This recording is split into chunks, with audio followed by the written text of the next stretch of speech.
Friends, welcome back to my channel Achyuta's kitchen. ఈరోజు మన recipe చిక్కుడుగాయల కూర.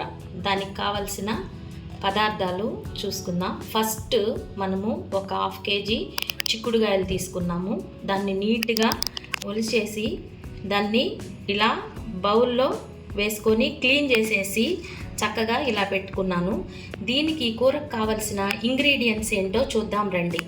అవి ఫస్ట్ ఇక్కడ చూడండి, టమాటాలు 4 తీసుకున్నాను 1/2 kgకి. 2 పచ్చిమిర్చి తీసుకున్నాను, 1 ఆనియన్ తీసుకున్నాను, కొంచెము కొత్తిమీర తీసుకున్నాను, కొంచెం కరివేపాకు. వీటన్నిటిని కలిపి మనం కూర చేసుకుందాం రండి. ముందుగా స్టవ్ ఆన్ చేసుకుందాం, ప్యాన్ పెట్టుకుందాం. 2 గంటల ఆయిల్ వేసుకుందాం.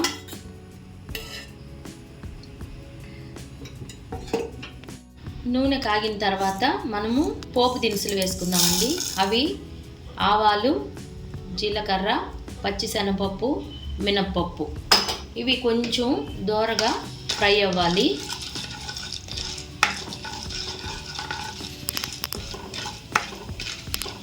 ఫ్రై అయినాయండి. ఇప్పుడు మనం కట్ చేసి పెట్టుకున్న ఆనియన్స్, పచ్చిమిర్చి వేసుకున్నాం. కొంచెము దోరగా ఫ్రై చేసుకుందామండి ఆనియన్స్ని, పచ్చిమిర్చిని. ఇవి కొంచెం మెల్ట్ అవటానికి, అంటే మంచి కలర్లో రావటానికి, త్వరగా వేగటానికి మనము కొంచెం సాల్ట్ వేసుకుందాం. జస్ట్ కొంచెం సాల్ట్ వేసుకుందామండి. తర్వాత శుభ్రం చేసి పెట్టుకున్న చిక్కుడుగాయలు వేసుకుందామండి. నేను ఇక్కడ వీటిని ఉడికించలేదండి, పచ్చిగానే చేసుకుంటున్నాను. ఎందుకంటే ఈ టేస్ట్ వేరుగా ఉంటుందండి, బాగుంటుంది. అందువల్ల నేను ఇలా చేస్తున్నాను. బాగుంటుంది. ఒకసారి ఇలా కూడా మీరు ట్రై చేయొచ్చు.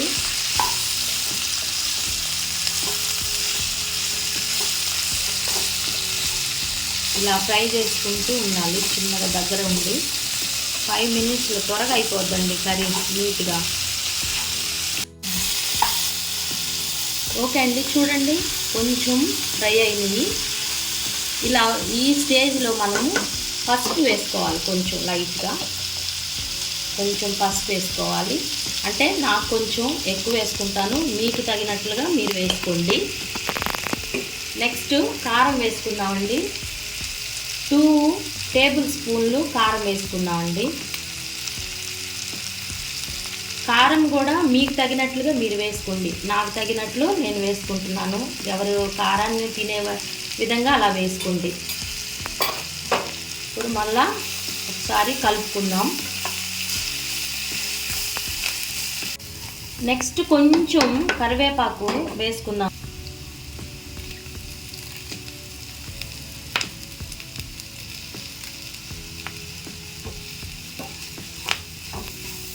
లైట్గా ఇంగువ వేసుకుందామండి టేస్ట్ కోసం.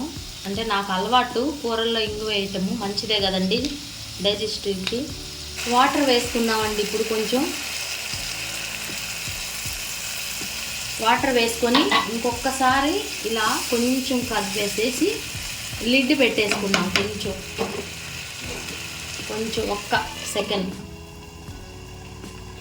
ఓకే, ఎలా ఉందో చూద్దామండి. ఇప్పుడు చూడండి, ఆయిల్ చక్కగా పైకి వచ్చేసింది. ఇలా ఉడకాలి కూర చక్కగా. ఈ స్టేజ్లో మనం ఇందాక తీసుకున్నాం కదండి 4 టమాటాలు, వాటిని ప్యూరీ చేసి తీసుకొచ్చాను. చూడండి, ఇది వేసేసేయాలి. మరలా ఇంకొకసారి చక్కగా కలుపుకోవాలి. ఈ స్టేజ్లో మనం ఉప్పు, కారం అన్నీ చెక్ చేసుకోవాలి. ఉప్పు తక్కువైనా వేసుకోవచ్చు, కారం కావాలన్నా వేసుకోవచ్చు. నాకు మొత్తము నీట్గా సరిపోయినాయి.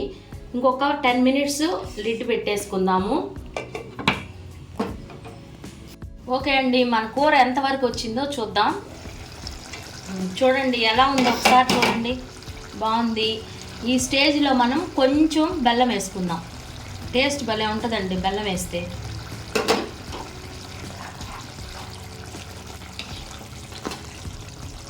ఓకే, అయిపోయిందండి కర్రీ. ఇంకా లాస్ట్ ఒక్క 2 ఇంగ్రీడియంట్స్ ఉన్నాయి. ఫైనల్గా కొత్తిమీర, మనకి ఇష్టమైంది, అందరికి ఇష్టమైంది, కొంచెం చిన్నుల్లిపాయలు చక్కగా ఇలా వేసేసుకొని వెంటనే మూతనిలా క్లోజ్ చేసేసుకోవాలి. ఆ స్మెల్ పడుతుంది కూర అంతటికి. ఓకే అండి, చూద్దాం కూర ఎలా ఉందో. అబ్బా సూపర్గా వచ్చిందండి, గుమ్మగుమ్మలాడుతుంది చిన్నుల్లిపాయ వాసనకి. అంతే, అయిపోయిందండి, మన రెసిపీ కంప్లీట్ అయిపోయిందండి. స్టవ్ కట్టేస్తున్నాను, అయిపోయింది.